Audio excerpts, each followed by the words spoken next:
So today, this is the third edition of this book, and it's expanded in about 2 or 3 ways.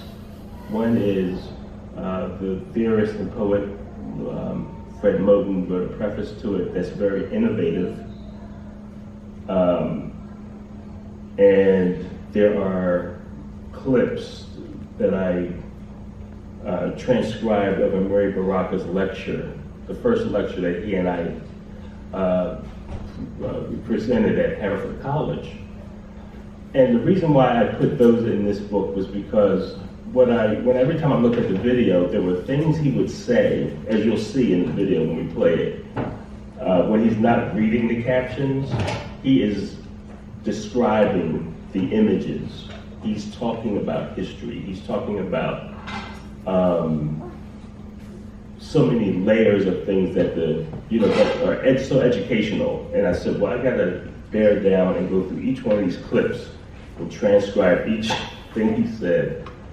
And it was great to do that. And I wish he was here to see this new edition of this and tell me what he thinks. So what I'm going to read to these images, so this is basically how he and I would present our project, present this work, is I would give a talk with the images, then he would come to the stage and read the captions he wrote to the collages. And that's basically it. And the manifesto that I wrote for this is titled, Hunted Everywhere, Collaging the Capitol. And it starts off with a quote from Randall Robinson, who, as many of you may know, was big in the anti-apartheid movement. But he wrote a book titled The Debt, What America Owes to Blacks. And this excerpt, this quote is perfect for what I'm for the artwork, as far as me, how I use the Capitol building. He starts, this was the House of Liberty, and it had been built by slaves. Their backs had ached under its massive stones, their lungs had clogged with its mortar dust, their bodies had wilted under its heavy load bearing timbers. They had been paid only in the coin of pain. Let me repeat that. They had been paid only in the coin of pain. Slavery lay across American history like a monstrous cleaving sword. But the Capitol of the United States steadfastly refused to divulge its complicity or even slavery's very occurrence. I'll begin by discussing my use of the symbols of our republic, the United States Capitol building, and the effect poetry has had on my work. When people ask me why I turned the image of the Capitol building upside down in my collages as if it were a bomb, my short answer is it's upside down because they're upside down. As an example of this upside downness, I can point to the 2000 presidential election, that's when I wrote this basically, George W. Bush in the Supreme Court, and not the people. I can't think of anything more upside down than that. But before I could make these kinds of statements in my work, there were visual artists such as Charles White, Diego Rivera, Howardina Pendell, John Abner, Melvin Edwards, Picasso, Romare Bearden, Elizabeth Catlett, John Hartfield, Charles Alston, Vincent Smith, Hans Haacke, Juan Sanchez, Leon Golub, Pat Ward Williams, Jacob Lawrence, John Wilson, Reginald Gammon, Ernest Chutlow, Augusta Savage, Aaron Douglas, Adrian Piper, Kevin Jones, Leroy Johnson, and writers such as Sonia Sanchez, Lamont Steptoe, Amiri Baraka, James Baldwin, Gwendolyn Brooks, Pablo Neruda, Ernesto Cardenal, Hakeem Mahabudi, Frank M. Chiposula, Dennis Brutus, and David Diop.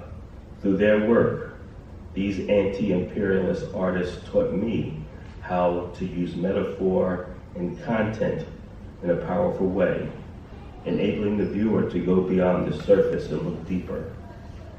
Sounds like he's describing the religious right, but Diop wrote these clear vision words in response to the lynching of 15-year-old Emmett Till, who was killed in Money, Mississippi in 1955 by two white men, Roy Bryant and his stepbrother, J.W. Milam, for wolf whistling at Bryant's wife. Neither murderer ever served a day in jail for the crime. They actually admitted to it in an interview that they did. Professor Clenora Hudson Weems has written a detailed account of the Till case in her book, Emmett Till, the Sacrificial Lamb of the Civil Rights Movement. While reading the book, I came across a photograph that is what I'd call the perfect picture of irony. It is of Mamie Bradley, Till's mother, with relatives and a bishop climbing the steps of the Capitol building, pointing at it with the look of hope on their faces. These seekers of justice and democracy knew America had not outlawed lynching. My point is that most great artists such as Diop record the time in which they live, and I aim to do this with visual art, to make social commentary in a visual language. Whenever I'm watching the news on television being reported from the nation's capital, the reporter has the United States Capitol building is consistently in the frame as backdrop, set design in the theater of white supremacy and conquest. As I watch, I hear the words from a Sonia Sanchez poem titled Right On, White America. We go to the next slide. Thank you. The poem is Right On, White America. This country may have been a pioneer land once, but it ain't. No more Indians blowing Custer's mind with a different image of America. This country may have needed shootouts daily once, but there ain't no more real white all-American bad guys, just you and me, black and unarmed. This country may have been a pioneer land once, and it still is. Check out the falling gun shells in our black tomorrows. After reading this consciousness-raising poem, I felt as if I was being hunted everywhere. I had to check out my surroundings. Where was I being hunted? Why was I being hunted? For how long? What I found out early on was that our blood is the mortar and the bricks of our black and red bones built this country's capital and its capital. From then on, I knew I had to strike back. Here in these united against us states, where interrogation rooms never close, police at the Mount Calvary Correctional Facility put silencers on crucifixion nails, beat us into interstellar space with wet telephone books, give rectal examinations with toilet plungers in their precinct bathrooms. Next slide. When I look at the history of this country and our involvement in it as African Americans, I see us always struggling to get from under the slave ship, the rapes, the whips, the chains, the prisons, the nightsticks, the Patriot Act police, and Campus Watch, which aid in the, quote, the Nazification of America, unquote, according to Toni Morrison, by detaining independent thinkers in jails of character assassination, rulers with bombs and bullets of imperialism aimed at unarmed protesters, fire hosed with the slobber of barking dogs. It is because of this I became a confrontational collagist, engaged in visual warfare, decolonizing the mind through collage. But my question is, who is going to fight in the visual arts and literature against the gargoyle Giulianis of the world? I wrote this in 2006.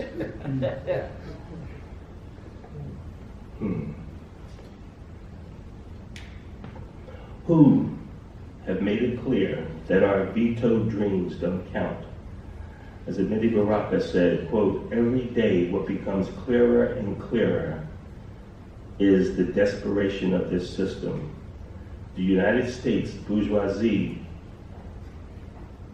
reminds me of a man running away from a lion who keeps throwing out pieces of meat until finally his little bag is empty and the only piece of meat left is himself," unquote.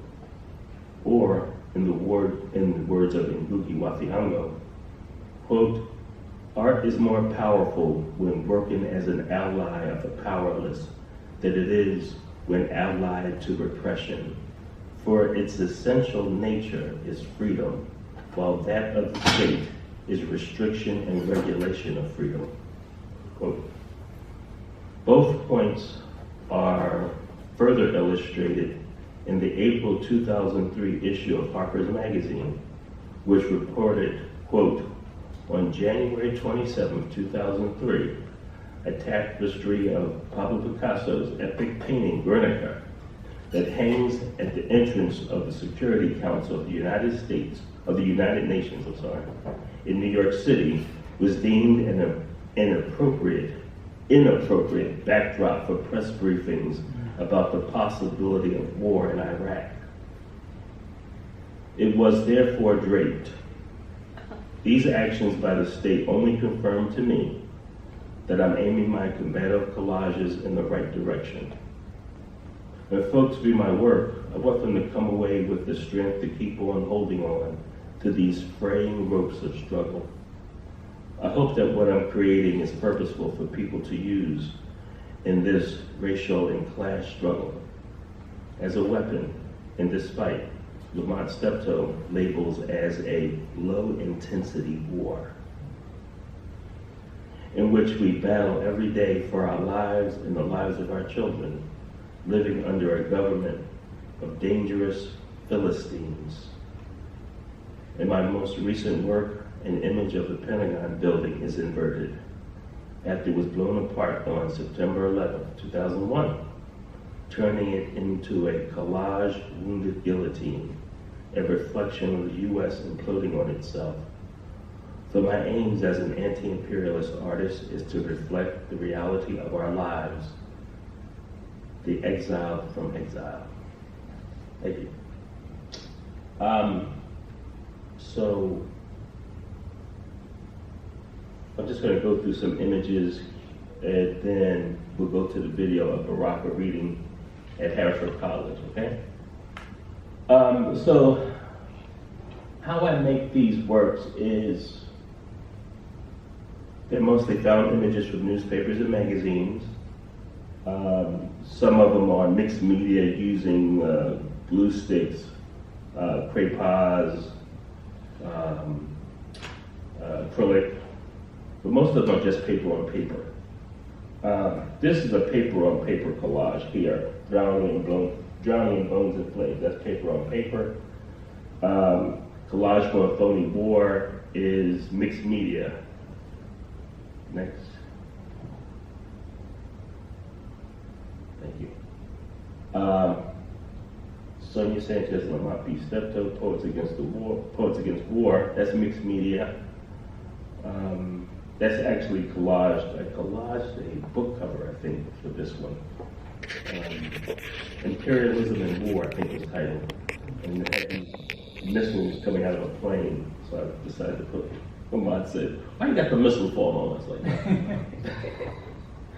And so you see Lamont. Lamont is holding a jack-o'-lantern there, as you can see, in the Vietnamese flag when he was in Vietnam. The next one is a collage I made dedicated to him. Mixed media. Next. The Pentagon is a rooted guillotine. That is mixed media. The Pentagon is inverted. And the next one is this mixed media. That's mixed media crayons, oil sticks on paper. And the beheading you see there is from Artemisia Gentilessi's painting. Judith beheading Holofernes. The great masterpiece. Next. Capital Gains is a mix. No, that's just paper on paper. I found this image of this policeman frisking these two men in a hallway. I cut out the door, put the capital inverted, sliced another part of the hallway and put the cross there, which echoes them on the wall, which I didn't really think about until later, but it's a coincidence. This is a found back toy cap gun backing that I put this, most likely somebody being attacked with dogs in Alabama, I think it was. Next. On the Heel of Famine for Tony Medina On the Heel of Famine is a line from a poem by Tony Medina, which I thought fit this. This is a paper on paper. This appears on when we go upstairs, you'll see this appears on like 2 or 3 book covers. Deborah Thomas's book, Exceptional Violence, and Hakeem Mahaboudi's book of poems, Run Toward Fear, and probably one more other book. I can't remember. The next one is our prize fighter Paul Robeson, which is in the Kislak collection in the Rare Book and Manuscript division, and it's in the Marian Anderson archive. They bought it because Marian Anderson and Robeson had a lot of correspondence, and that's one of the reasons why they bought it. Next. Jesse Jackson and Black People was a book that Baraka was working on that I don't think he ever finished, and I worked on this piece for the cover. And the next one is a Target. I'm going to get it backward. This collage that's paper on paper. I actually lost this collage one day. I was in La Colombe, and I was showing some people some collages, and I lost it. And luckily, a friend of mine was there, called me and said, I think you lost something. I said, okay, what was it? You lost one of your collages. Okay? I said, okay, cool. Thank you, and I went back there and got it. But yeah, this is a very small piece. Where does this sit now? I still have this one actually. Next. Bout with Patriotism. As you know, Muhammad Ali refused to fight in the Vietnam War and suffered for it. And that's what this is about. And this is what he was fighting against, death, going to war, senseless death. The Long Dream is the title I got from a Richard Wright novel. That's now in the McGill University Visual Arts Collection. Next. These 2 early pieces are, this one is paper on paper. That one is paper on paper. Only thing I went into was the marks on the flag. Next. This piece, Dying Colonialism is the title of Fanon's book of essays. So I was reading that, and I needed a title for this piece, and that's what I chose for this. So that's the section there that I usually read from. And then I think we're going to play the video now of Baraka reading the captions to the collages.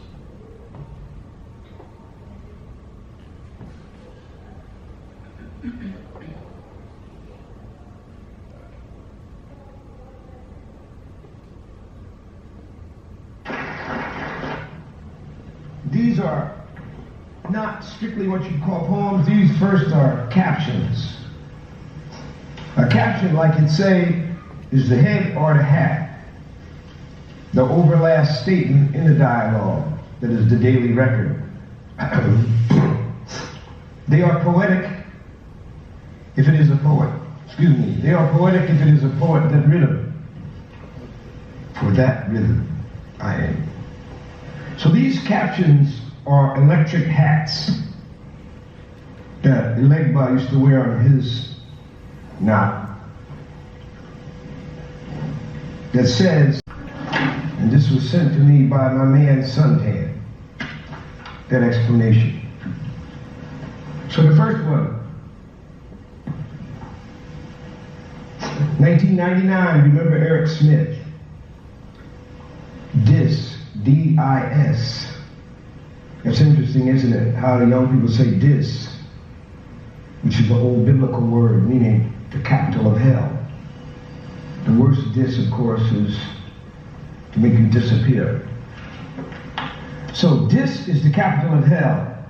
H. Box Brown was how I found out this Manny Jammer was upside down. Like H. Rap, later, Box had to split from the subjugator and their slavery ship. God called Box and Allah called Rap. Told both of them to get their hat. Y'all can't be around this slave master rat. Hate good, love evil, think they God when they the devil. That's why everything turned around. They got the whole world upside down.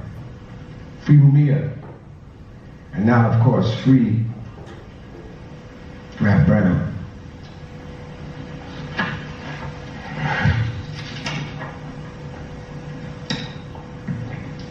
Proud of our blood, it's say here, but this one I say a collaged eulogy for James Byrd. You know who that was, the one that Bush tied to the back of the truck and dragged through the street till his body fell apart. You know, this is the period of a counterfeit president for this fake democracy. And coming out here in America, because this show is America, I mean, my man was coming to America say, if we get out of here, they won't even ask for no credentials. They'll see us and know we ain't Americans. And this is why it's so hard for y'all to understand that people all over the world hate America.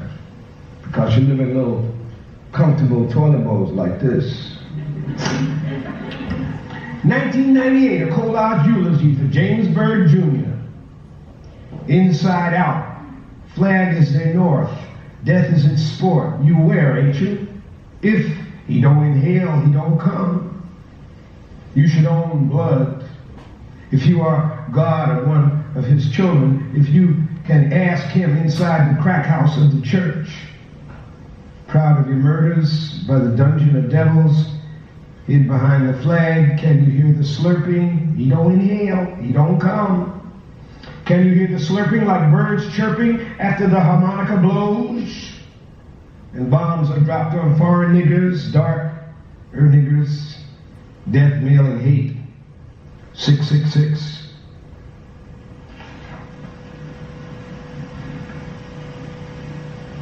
Officer Lopez.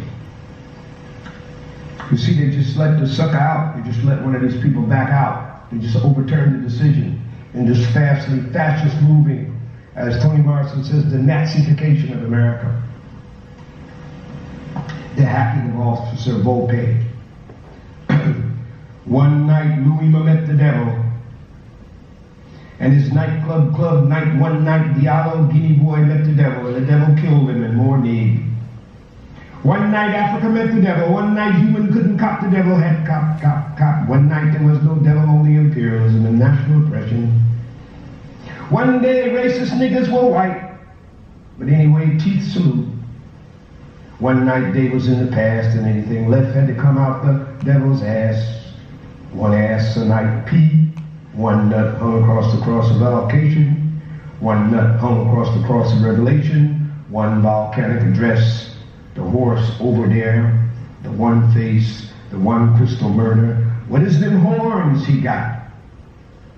And what that insane hard do need?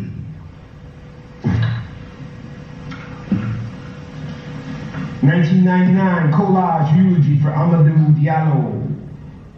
My memory is you memory. Endless flag, pretty blue, done split, done gone away. From underwater rose we in itself. had beat a flag of death.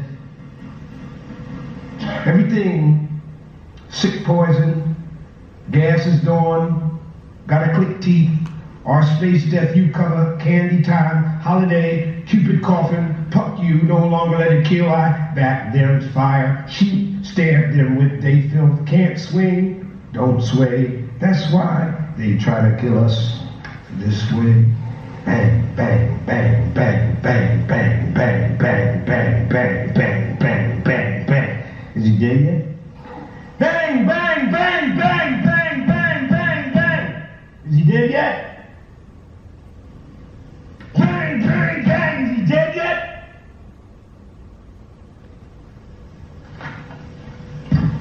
That's not Hitler. The American word for Nazi is American.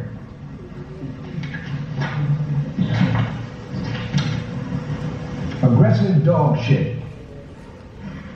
This is aggressive dog shit right here. And anytime you see a Confederate flag, you should take it down. I don't want you to get in any trouble. So first request of the person that they take it down, because Jews would not let a Nazi flag fly. Amen? Can I get a witness on that? Or is you gonna bullshit? All right, so we know Jews would not let a Nazi flag fly, so why should we let that fly? Why should we stand for that?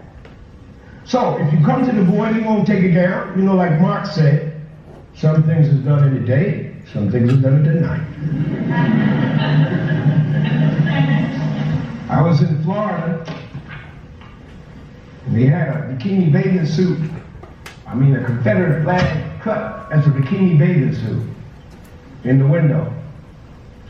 So I asked the gentleman, I said, gentlemen, if you go take that out the window, what? He said, no, I don't have to take it out the window. So I said, tomorrow there's going to be a conference here with 5,000 black students, black college students. I'm going to bring them right here to the store to check your shit out and see what must you do then. So being a rational man, he complied. Aggressive dog shit, teeth got flags. Aggressive dog shit. Aggressive dog shit. Teeth got flags. Imagine love in an idiot's brain, or in its blood if they think they're the same. What about a president who allows the Confederate flag, which is the enemy of the American nation? You see, I ain't with burning the American flag, because for me, as my wife said, that was the Union flag. You know, when Abraham Lincoln said, okay, let the Negroes be free, that's the one I saw. See? If you want to burn a flag, burn the Confederate flag. If you got that burning flag in you, got to burn a flag. But I tell you this, Lincoln said this, and I know that Fred Douglass harassed him into saying it. If you all are interested in American history, which I know you all got to get in these colleges, because these colleges teach you what? German philosophy, English literature, and French drama. If I ask you about anything about Canadian literature, Afro-American literature, Jewish American literature, Italian American literature, or Puerto Rican literature, or Haitian literature, you know what I mean? Or Ecuadorian literature, or Brazilian literature, Argentine literature, you will know nothing about it. You will know nothing about the history of the Western Hemisphere. Check yourself out. When you get out of here, you'll have a degree in neo-colonial understanding of the world. So that you can be, all I have to do is make believe I have an English accent, you think I'm intelligent. Whether I got money, or I'm a rock star. 1998, led away to decay. Eating the devil's cloth under guard. Inside the horror stall story, the gory bushman's torture chamber, ruled, mover, ugly with disease, the stump rule of everywhere, everyone is, lock us in the frame of sin, for the devil is gone and stinks with not.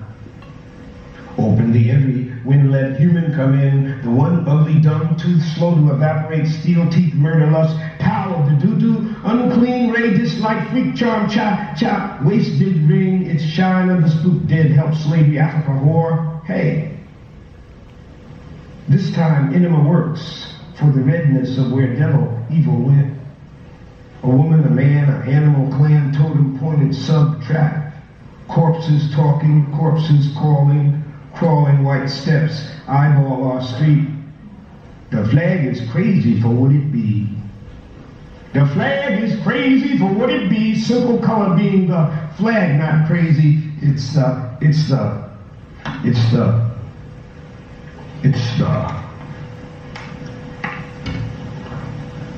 dialogue with noise. Can the devil explain evil? Why?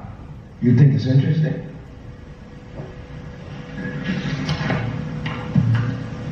Christ was never in Europe.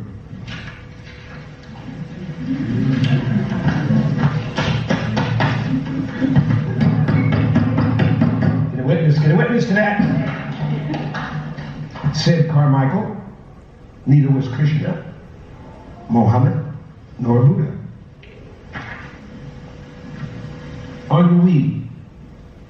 Boy and Tarzan equal 2. Subtract the woman, 2 equal none. Baby bye-bye out, they but, we Jesus Christ, it black as sun. Boy and Tarzan equal 2, subtract the woman, 2 equal none. Baby bye-bye out, they but, we Jesus Christ, it black as sun. Half sheep, sun. Half sheep, sun. What street is this? What this is that? Oh, greed is not just a cry, it leads him to fly. What street is this? What this is that? Oh, greed is not just a cry, it leads him to fly. The beast named 666 ruled the world with 1 billion carrots and 1 billion sticks. But if you see and ask the question, a leg will put you on the good foot. You got Brother Malcolm's multiplying history like the river you cross is signed with a kiss to celebrate the death of this. Thank you very much. I'm gonna. So that's that for this video. Taji, can you come and join me now? Thank you.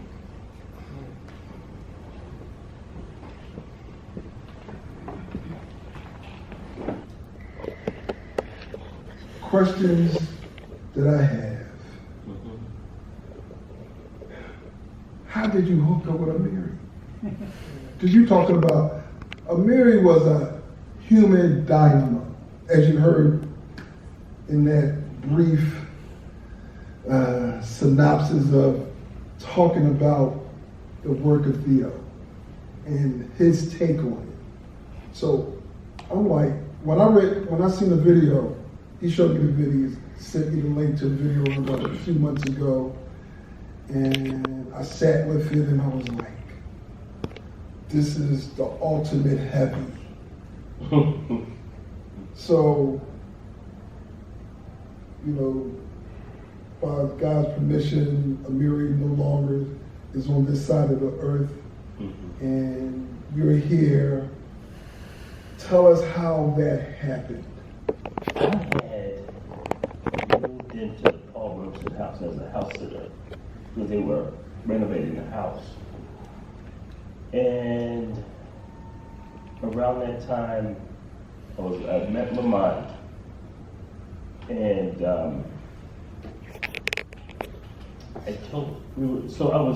only thing I had in the Robeson house were my books and a bed. And so I'm, getting into literature big time, right? So I'm getting to know Lamont, and when Lamont saw my interest in the Black Arts Movement in particular, he, schooled me, especially about Baraka. So he took me to, there was one place he took me, the video center, the video place that had like a lot of avant-garde videos and stuff. What was it, TLA? TLA, yeah, thank you. And there was a documentary on Baraka, and we got that out. He got that out for me. So yeah, he mentored me through all that, with that stuff. And so, when he came to town, to Borders Bookstore, and it was on 18th Street. What year is this? I don't remember what year, but the book was Translucency. He was reading from that. And I had made some Xerox copies of some of the collages you see here. And I gave them to him. I said, would you please check these out, you know? And he looked at them right then and there. He said, why don't you go over to my house sometime? We have these get-togethers every once in a month, and come up there and hang out with us. And so from there, he started to use the images in his journal called Unity and Struggle, and some mimeographed booklets he made, stuff like that. And then it hit me one night. I said, we should do a book together. What am I thinking? I should talk to him about doing a book. I called him up. He was so personable. All that kind of like stuff, like the stardom thing, him being a literary giant and all that, and the activist kind of goes away because he was so friendly, unless he didn't like you, then you feel the wrath. But, so friendly and so engaging. And he is it's just a teacher and a person that wanted to see you do well, He wanted most people to do well. Anybody. How old were you? Yeah, Your age? questions. How am I now? No. When I met him. I don't know what year Translucency came out. I keep going to Translucency because that's when he came to Borders to read. You don't know how old you was when you met him? I don't remember. See, I'm going to dig you for that now. Yeah, I don't remember. That. But I remember about the book and Borders and all that. But, so. Somebody pull up the book so we can get his age. We got to get this one. So he said, I called him up. I said, let's do a book together. He said, okay. Went over his house, and he thought that I wanted to illustrate his poems. And I was like, oh, no, that's not what I want to do. I want you to write whatever you want to these images. Some of you know, some of you don't know. But I want you to write an essay about them also. He just looked at me and said, okay. Gave him the stuff. A few months later, I got them back. And as you'll see upstairs, 95. Was it 95? So I'm 58 now. Still don't know that much. So he gave me the images and his handwritten captions. He wrote to them, and I couldn't read them. I couldn't read them. I was like, whoa. Okay. So I called him up and said, well, what's this say? What's this? So I transcribed those, typed those out. And then we put the book together, my friend Steve Palmer and I. We couldn't find a publisher for the book. No matter where I sent it, these people one of them even told me, we don't do color. And I'm like, I'm looking at your catalog, you got all these art books in color, what are you talking about? But that was around the time when he was in the news for his poem, Somebody Blew Up America. I think that was what was going on. And we went to Stanford University. There was some hate editorial written about him and me. And so my friend Steve Palmer and I, Steve financed the book. We put the book together, we put it out. It was like 300 copies. Then we did a collaboration. When that ran out, then we did one with Larry Robin and Moonstone for like 300 copies or something. So, but did I answer your question? Yeah. Okay. Now, it was so many gems in just you sharing that, but I'm going to stick with my questions here. Mm-hmm. Now, that time when Diablo, yes. Oh, Amadou. Yeah. Where were you when that went down? Because I remember. Where were you? That's hard. That's hard to remember because so many things have happened like that. The one, was it Amadou Diallo, or what was his name? The one I mentioned when the police had took him into the precinct and stuck a toilet plunger up his rectum. Right. I forget who that was. That was another one. Mm-hmm. So, Yeah, and they were in close proximity. Yeah, I think so. Yeah. And then you got all that other stuff, so. But Diallo, because that was for me, that was something that hit so hard and close to home. Mm-hmm. Because you talk about that was New York City, mm-hmm. and I'm living here in Philly, and yes, that happens a lot, but not to that level of degradingness. Yeah, because all the gunshots. Oh, the gunshots. They thought he had a gun, but it was a wallet, and it was just crazy, just sick. And I don't remember what the last number of the bullets were, but it was up to like 30-something bullets. 41, I think. 41 bullets. 41. Yeah, I remember I think somebody did something, 41 shots, something like that. Yeah. So, to that piece, when Amiri was saying, bang, bang, bang, is he dead yet? Right. That shook me to my core. And I'm watching the video, like, yeah, I remember this. Mm-hmm. Shot somebody 41 times. Mm-hmm. Multiple officers, I guess. Yeah. So, that level of resonating with me, then here you do a work about it, and then Amiri commenting on it, and he's in heaven for college. I would venture to say maybe 80% Caucasian that attends that college, and here's Amiri Baraka saying bang, bang, bang. Mm-hmm. It was a powerful reading. He put out a book of eulogies, which I think is the only book of eulogies by a writer. And if you know anything about Baraka's eulogies, even if you don't know the person and you go to the funeral that he's going to be reading this eulogy, it's going to be something. And his most famous eulogy is the one he did for James Baldwin. He said he had world-absorbing eyes that never closed.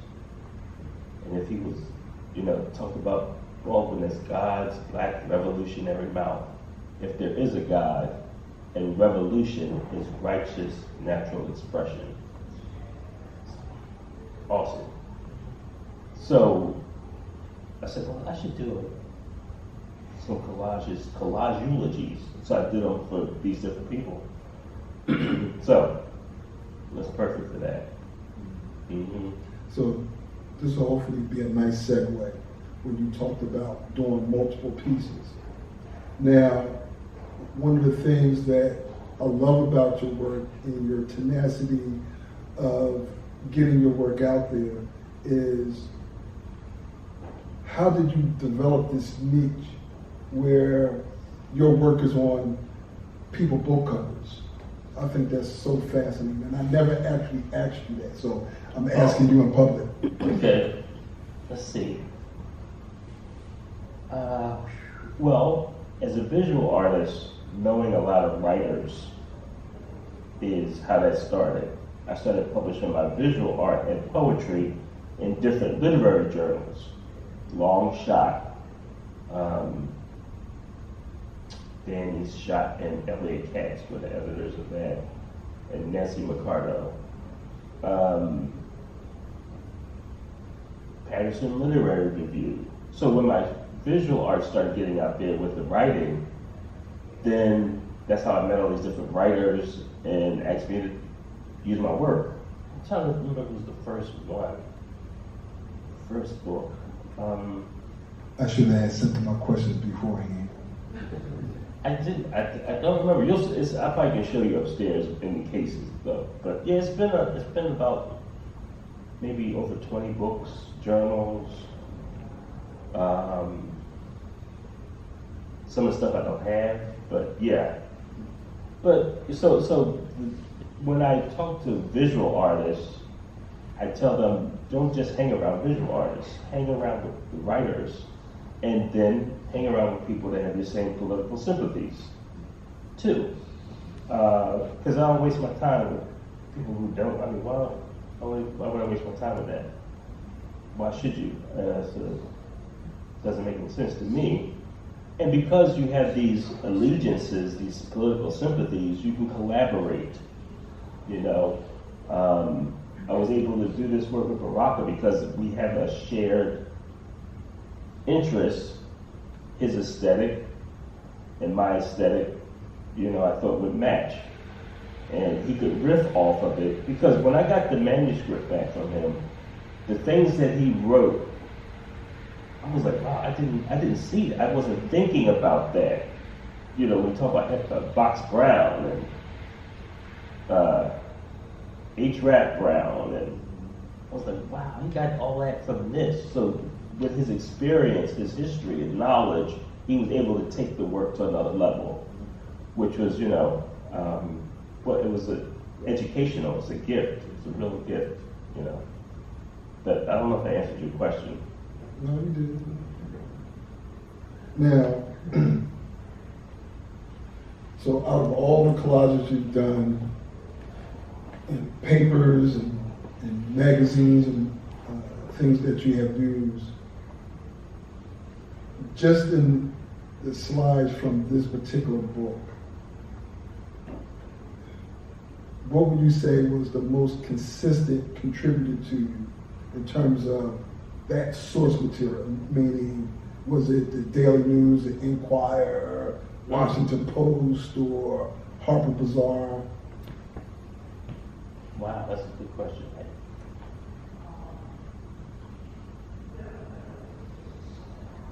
So this work here, mostly newspapers.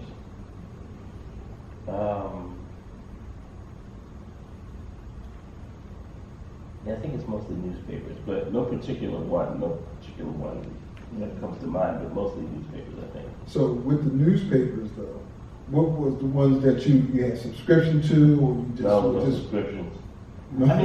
I mean, I would find things on the street and pick it up off the ground, like that issue, like that image of. Did you notice the Giuliani that had the garp with the teeth, the vampire teeth, and I found that on a wall of a construction site.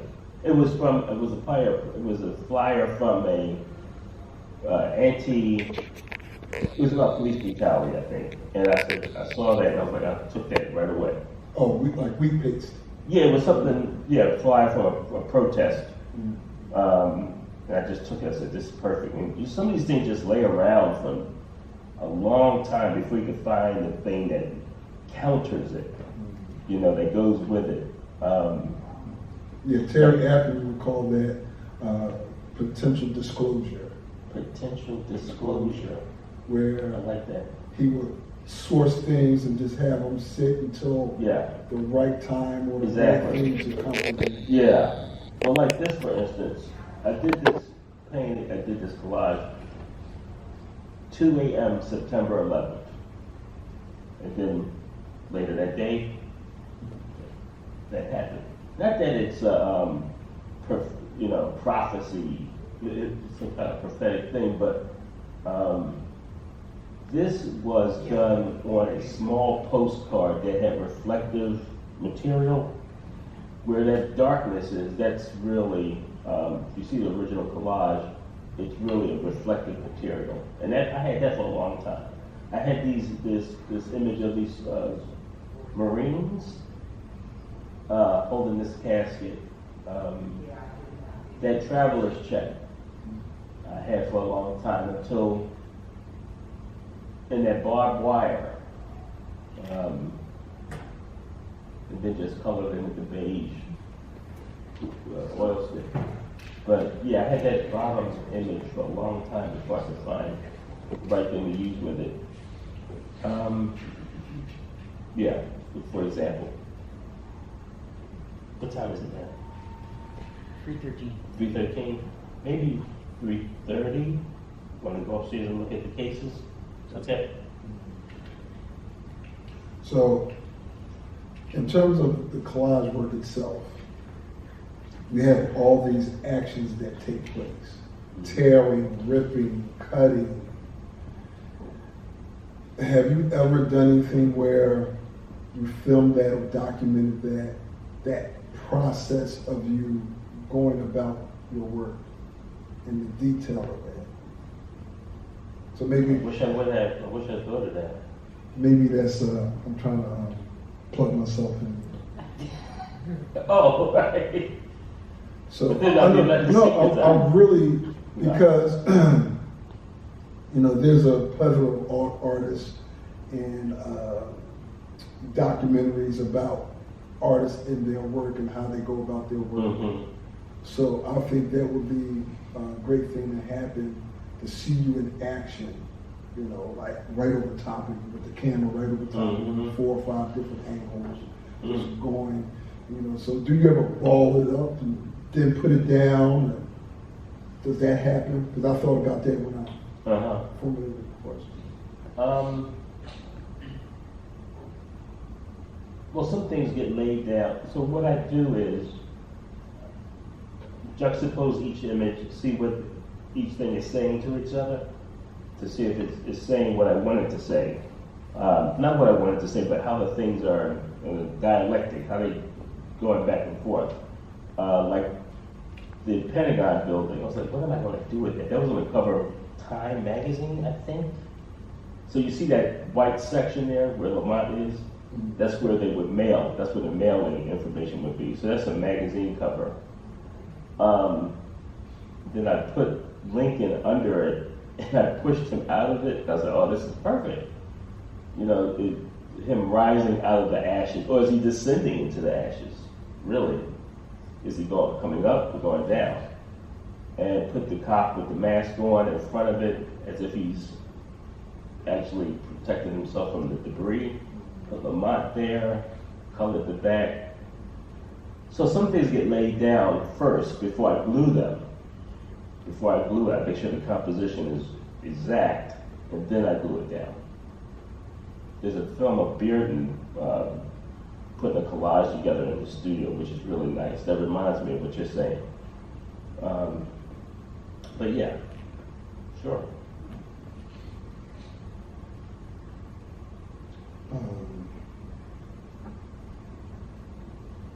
So in your introduction, when you opened up, you talked about why you do this work. Now, if that was your manifesto was back then, what about now? I wrote that because Baraka and I were invited to do the presentation at Haverford. Before that, I hadn't even written anything. I was like, I never thought about it. I said, well, I'm going to have to say something about this. So that's when I wrote that. But I've written a few manifestos. For each series of work, I write a manifesto. I write while I'm doing the work, because whatever images I can't make at the time, I'll write a description of it. And then I'll just keep writing and doing the work and writing and doing the work. Then it becomes a whole text that is about the series that I'm doing. It's because they're just an extension of each other. They're both, I hold them at the same importance, you know, the literature and the visual art. And it's a way to stretch too, you know. And in the writing, I get to be really outrageous, like if I heard some really like out loud, you know. That's all in bold, you know.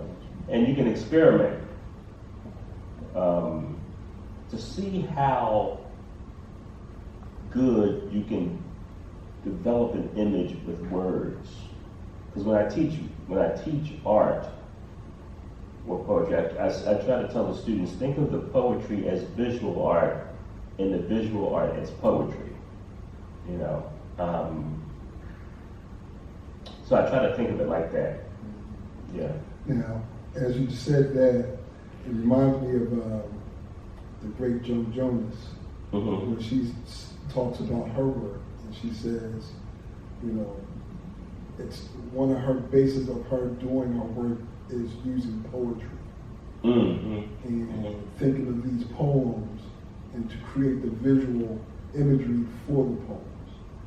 So, hence there's that correlation there. Now, that the piece of the bout with patriotism. One of my favorite and one of my guys, Ali, is in that piece. Where did that? You remember where that image came from? Something tells me it was Time magazine, I think. And who was he knocking out? So that's, I was like, who was he knocking out when it looked like that was a knockout blow? I don't remember. I just remember the gesture. And I was like, what can I do with this? And I found that windowsill. Oh, thanks. That windowsill with the gun. So I found the windowsill. There were two windows there. I cut those out. And I like the texture on it, what you see when it was fired and how the windowsill is torn apart. And so I had that casket, that draped coffin for a long time, and I put that there. I think I put that there first, rummaging through some more images, put Ali there, found the fire, put it in the back of him, and I was like, okay, this is enough. It's perfect. And so it's very minimal. You know, it's just 1, 2, 4 images. This is just 2 images. I found this in, I think, the Sunday, was it the Inquirer? Which one of the newspapers had a Sunday section to pull out? Magazine. And there was a man, I think he was Palestinian, in that hole there. And I took him out and put the boy there from that's from the movie Fresh. That's what I yeah, thought. Yeah. So I love the fence, the wall, and then there's a fence behind the wall. So these hurdles, metaphorical hurdles, that this young person has to get through to, you know.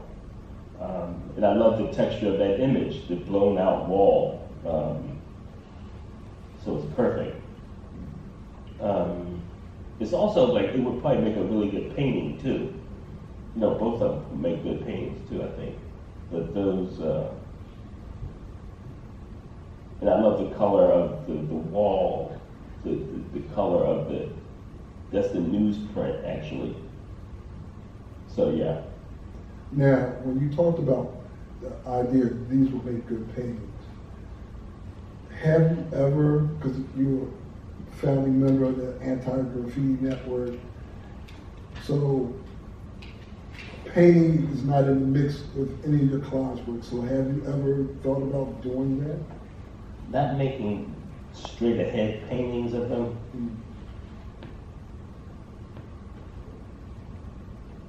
Because I like the texture of the collage. That's basically, and these are very small. I mean, this one is on a format that's like 8.5 by 11. This one is no bigger than that.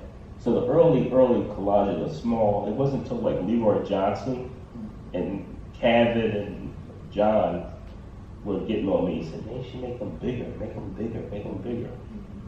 I really didn't care what size they were. I was making them directly from the image as I found it. And they were like, we should blow them up, blow them up. So Ed Kearns at the Williams Visual Arts Building Center at Lafayette College, he saw them, and he said, why don't you come on up and experiment with some of this all this equipment we have in this new building, blah, blah, blah, come on up. So I took the original collages up there, we scanned them in, and I made large prints out of them. So that's how large they are. They're like 40 by 30, something like that. But in with those pieces, I went back in by hand and recolored certain areas with oil sticks to like brighten the colors where I thought they had faded, where I thought they could be or give it more texture. So yeah, that's the closest. Now, would you do me a favor? Scroll to the one where Paul Robeson's, I think is. Is it up? Yeah, it must be up. Yeah. Always. Yep, yep. Yeah, there. Thank you. So I originally seen this piece that was on the cover of a book, and you gifted the book to me. And this is on this book. I forget the name of the book right now, but it's in my studio, displayed. Okay. Because I love this piece. Was it in the Hammer Journal? Yes. Right. Yes. Yeah. So I'm bringing this up because I want to go back to you living at the Paul Robeson house. Mm-hmm. So now I got another thing to pick with you about. Because I was fortunate enough to do some works at the Paul Robeson house. I think it was like 2016, 2017. Mm-hmm. And in my research around Paul, the video that I did, it highlighted him going to, it was the day he was going to speak at a radio station up in New York City. And what was it like staying in the house with Paul Robeson? And I probably would have lost my mind. Yeah, I needed a place to stay. And I was working with the West Philadelphia Cultural Alliance. And the woman who ran it with these other women had purchased Paul Robeson's house. She was the one who started making it a public space, basically.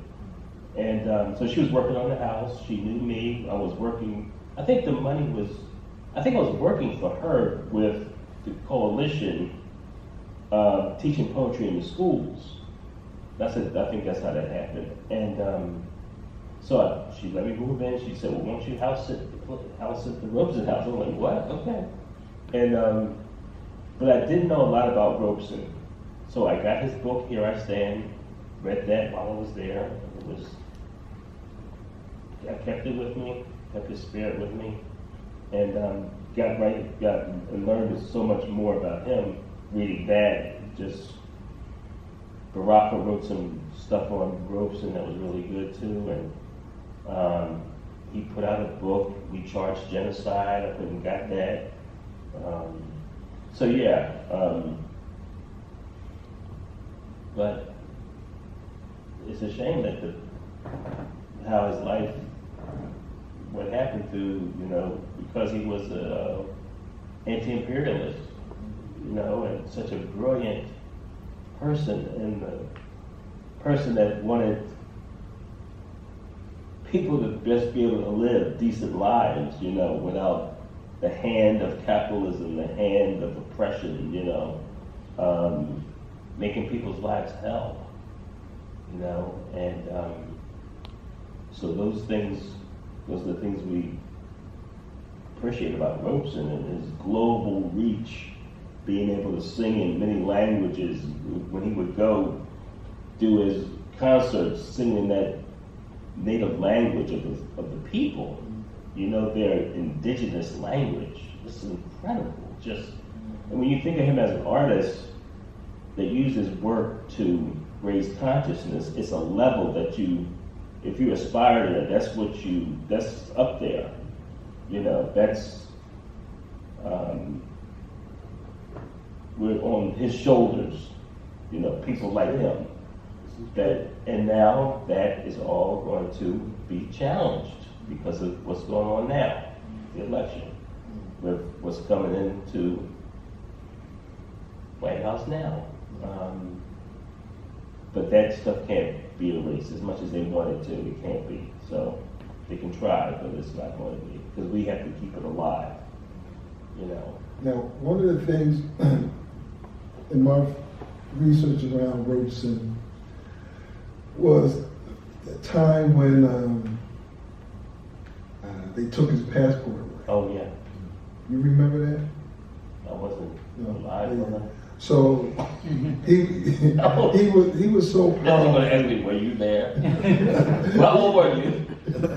He was so powerful, they had to take his passport away. Yeah, yeah. Because that's how much of a threat he was. And all he wanted was exactly what Theo said. Exactly what Theo said. Yeah. Um, How we doing on time? We are just about to hit 3:30. Okay. okay, cool. So I guess we can end back. So Paul Robeson, Mhm.